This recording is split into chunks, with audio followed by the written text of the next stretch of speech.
Millions of people in Syria and Iraq are currently experiencing a dire situation as they face severe water shortages caused by the alarming drying up of the Euphrates River, the longest river in the region. This crisis has not only affected the availability of water for basic needs, but has also had significant environmental and geopolitical implications. In addition to the water crisis in the Middle East, other parts of the world are also grappling with their own water-related challenges.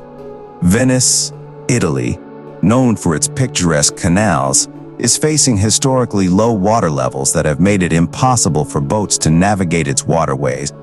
France has endured a prolonged period of drought, with no rainfall for over 30 consecutive days. Moreover, the Fertile Crescent, a region in the Middle East known for its agricultural productivity, is slowly transforming into a desert due to the lack of water, leaving those who witness this transformation in awe. While reports of drought and water scarcity have become increasingly common, the drying up of the Euphrates River has sparked doomsday concerns. According to the Bible's book of Revelation, the drying up of the Euphrates River is considered one of the signs signaling the end of the world, akin to the significance attributed to the Zionist Jews. This prediction has led to heightened interest not only in scientific and geographical aspects but also in the spiritual implications of this event. Current projections suggest that the Euphrates River is expected to completely dry up by 2023, and there is uncertainty as to whether the situation will improve by 2024 or if the river will ever regain its former water levels in the coming decade. Flows in the Euphrates River system have already dropped to nearly half of the average annual flow during dry year. The water stored behind the Euphrates Dam has also significantly decreased, causing the lake to lose 75% of its effective reserve. With only 10 billion cubic meters remaining out of an initial 14 billion, the drying up of the Euphrates River has attracted considerable attention from various fields of study, including science, geography, and society. Simultaneously, people are closely examining the spiritual implications associated with this event. The consequences of the river's depletion are grave, particularly for Iraq, where agriculture, livestock, and industries reliant on water would suffer greatly. The loss of livelihoods, as well as limited access to clean water for drinking and washing, would result in mass disease outbreaks, civil unrest, and the displacement of millions of refugees to neighboring countries like Turkey and Iran. Such a scenario could potentially lead to conflicts and war. Iran, burdened with an influx of refugees, might ally with Iraq to destroy one or more of Turkey's dams, thereby releasing the flow of water. However, due to Turkey's status as a NATO ally, this would obligate the United States and European NATO countries to defend Turkey, escalating the situation into a full-scale war with Iran and Iraq. Thus, the severity of this problem extends beyond the affected countries, posing a significant threat to global stability. Apart from the immediate socioeconomic and geopolitical consequences, the drying up of the Euphrates River also unveils some intriguing and mysterious aspects. Historical references and interpretations connect the Euphrates River to significant events and symbolism. In the book of Revelation, the river is associated with the release of 4 bound angels, who are depicted as agents of judgment and destruction. Different interpretations suggest that these angels represent spiritual forces, destructive powers, or even historical figures or nations associated with the Euphrates region. The imagery is seen as a harbinger of catastrophic events and chaos during the end times. The depletion of the Euphrates River is a reminder of the ultimate control and influence of a higher power, as it aligns with the prophecy of significant events preceding the end of the world.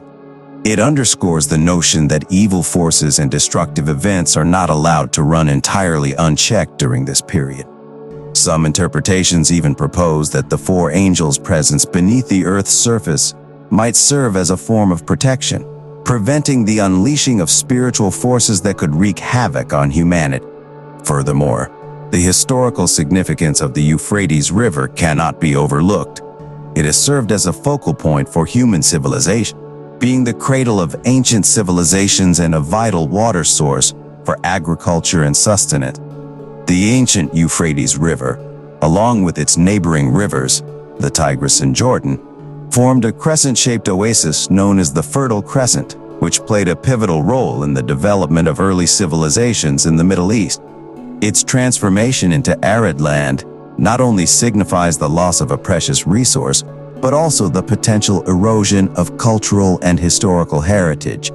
Scientists have also made intriguing discoveries regarding life beneath the Euphrates River. Despite its current dire state, the river has supported diverse ecosystems and provided habitats for various organisms. The potential loss of this ecological diversity adds another layer of concern to the already distressing situation. The drying up of the Euphrates River, as well as other water-related crises around the world, is a significant concern with far-reaching consequences. The situation in Syria and Iraq, where the Euphrates River is drying up, has severe implications for water availability, agriculture, livelihoods, and geopolitical stability. The spiritual significance associated with the Euphrates River's depletion adds another dimension to the discourse surrounding this crisis. It is crucial for governments, international organizations, and communities to come together to find sustainable solutions to address water scarcity, mitigate the impacts of drought, and ensure the well-being of affected population.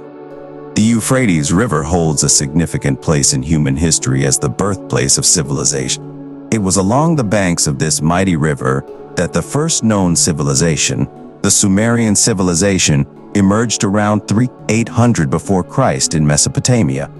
Located in the Fertile Crescent between the Tigris and Euphrates rivers, south of present-day Iraq, the Sumerians established a culture that consisted of several city-states, including Eridu, Nippur, Lagash, Kish, and the renowned city of Uruk.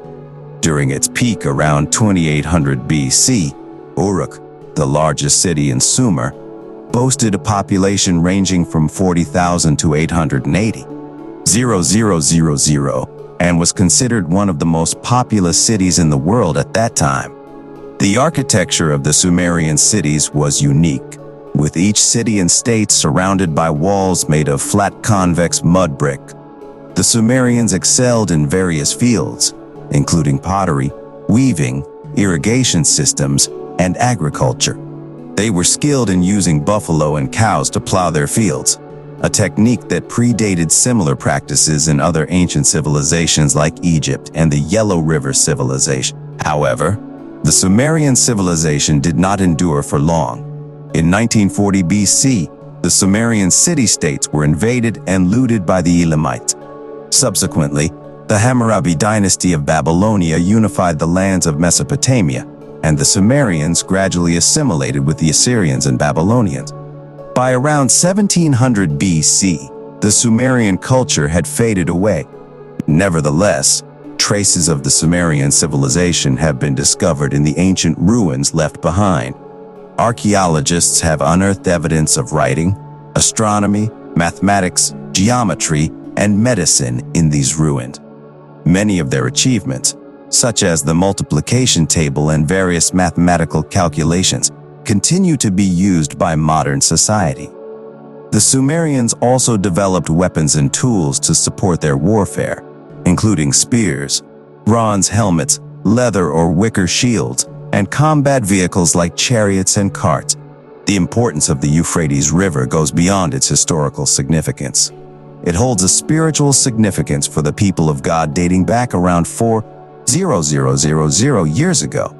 According to biblical accounts, Abraham, the father of the Jewish people, followed God's summons and crossed the Euphrates River from his hometown of Ur to Canaan, which roughly corresponds to modern-day Israel and the west bank of the Jordan River. Canaan was the land promised to Abraham and his descendants, becoming known as the Promised Land. The Euphrates River served as one of the boundaries of Canaan.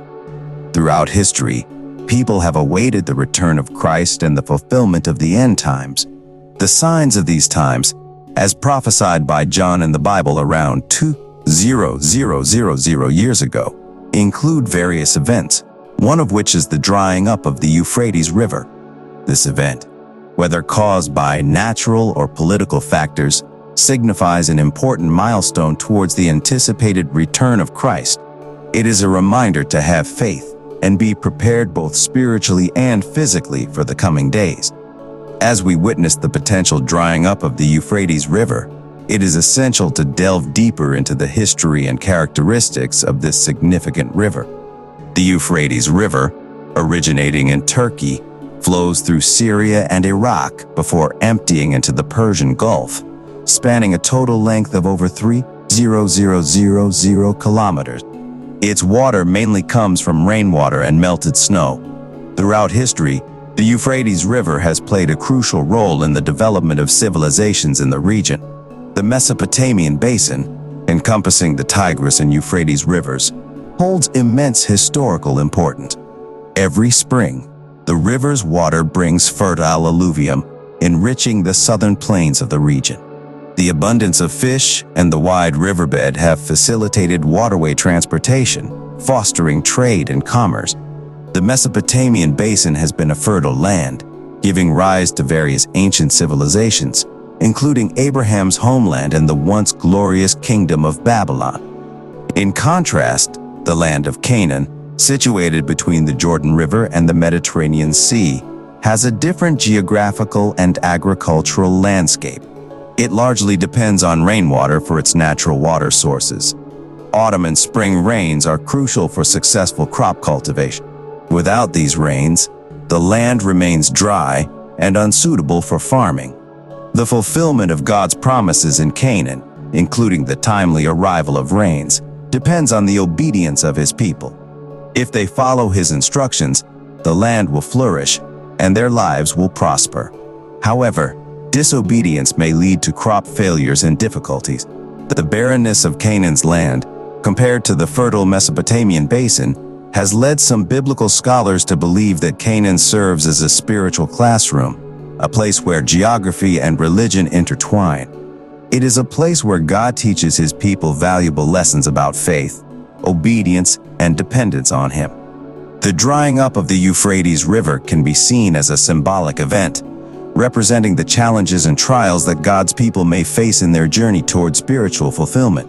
It is important to note that the interpretation of biblical prophecies and their connection to real-world events is a matter of faith and subjective understanding. Different individuals and religious traditions may have varying interpretations of these prophecies. Therefore, it is essential to approach such topics with an open mind and respect for diverse perspectives. The Rebirth of Jerusalem, a tale of prophecy and redemption. In the distant past, precisely 14,400 years after the time of King Zedekiah of the Kingdom of Judah, a significant transformation occurred in the ancient city of Jerusalem. The Jews, who had once been faithful to their God, gradually turned their backs on him, descending into a state of moral decay and spiritual disloyalty. Their actions became so abhorrent to God that he could no longer tolerate their presence in the Promised Land. However, God, in his infinite mercy, decided to give them one last chance at redemption. He sent the prophet Jeremiah as a messenger to warn the people of Jerusalem and assess if there was any hope for their salvation. Jeremiah arrived in Jerusalem, his heart heavy with sorrow, and witnessed a city engulfed in wickedness and treachery. Regardless of their social status, the people had become consumed by greed and sought unjust gains. They committed acts forbidden by God, such as murder, theft, hypocrisy, adultery, and lying. Even the prophets and priests, who were supposed to guide the people, spoke false prophecies, deceiving them into believing that all was well.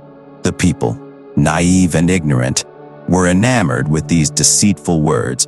As Jeremiah observed the city's moral decline, his sadness deepened. He rushed to the gates of the sanctuary and cried out, warning of imminent danger from the north. He proclaimed that destruction loomed over the cities of Judah. Sadly, his impassioned pleas fell on deaf ears, and the people paid no attention to his warnings. In a desperate attempt to convey the gravity of the situation, Jeremiah took a potter's jar and shattered it in public, symbolizing God's intention to break the people and the city of Jerusalem. Yet, even this dramatic act failed to stir a reaction from the complacent inhabitants. Jeremiah prophesied that a day would come when a drought of swords and spears would descend upon Jerusalem. The water supply would dry up, and the mighty Persian Empire would conquer their kingdom. The arrogant king of Babylon, however, scoffed at these prophecies.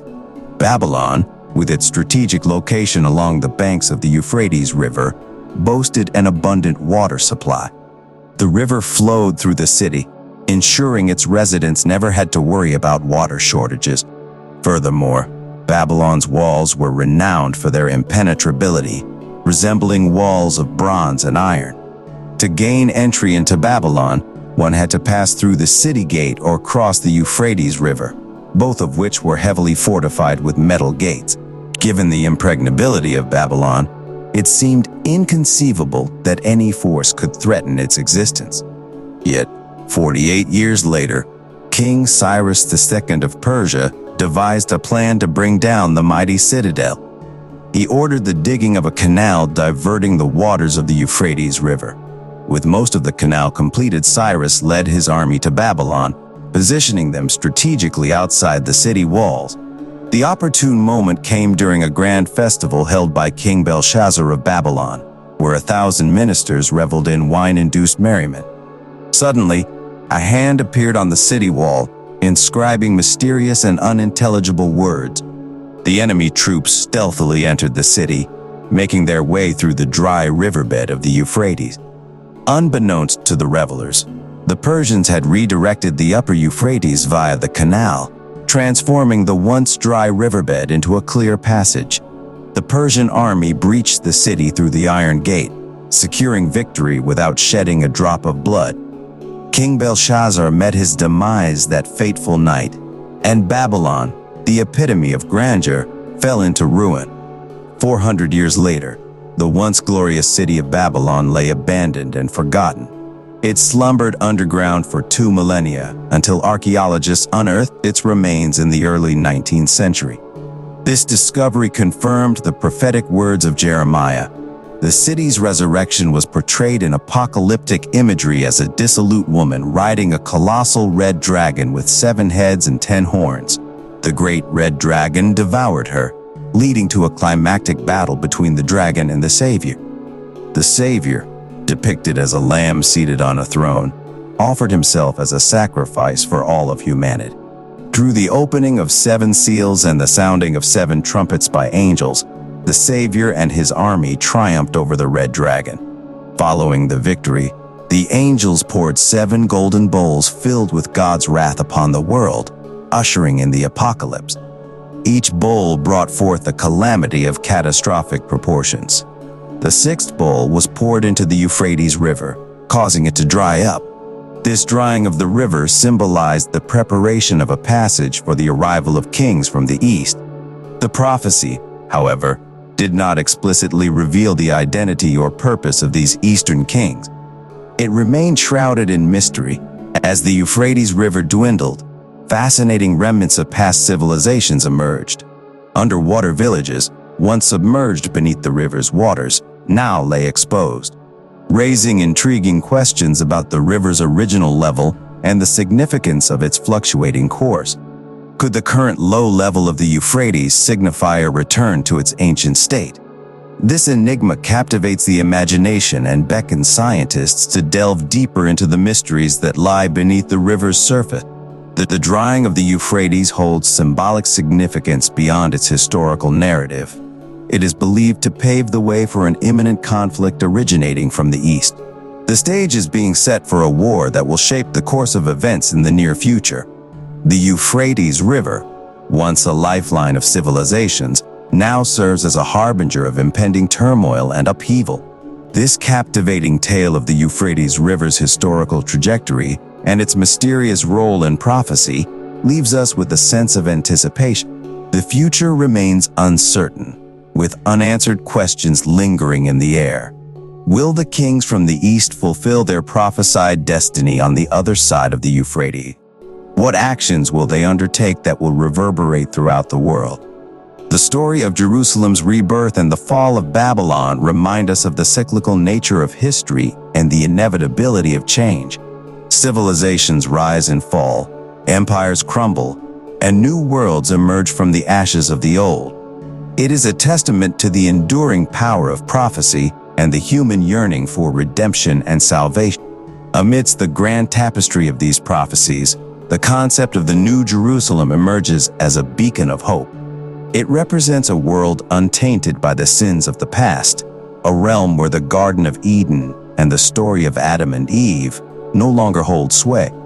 In this new world, inhabitants undergo judgment before Christ, their names inscribed in the Book of Life. The Euphrates River, which once flowed through the old world of the Garden of Eden, has dried up. Yet, from the throne of the Savior, the water of life continues to flow, offering solace and sustenance to those who seek it. The Savior extends an invitation to all who thirst for spiritual nourishment and redemption. Any who are willing may come and drink from the eternal wellspring of grace. However, those whose names are not inscribed in the Book of Life are denied this life-giving elixir. For them, the end of the world represents an irrevocable finality, as they are consigned to the depths of the lake of fire. As we contemplate the Euphrates River's continued descent, we witness a microcosm of the greater narrative unfolding. The drying river serves as a tangible reminder that the passage of time ushers in profound changes. While we may not comprehend the full implications of the Euphrates' diminishing waters, we can remain steadfast in our curiosity and anticipation of what the future holds. The rebirth of Jerusalem and the fall of Babylon, as prophesied by Jeremiah, offer a profound insight into the cyclical nature of history and the spiritual journey of humanity.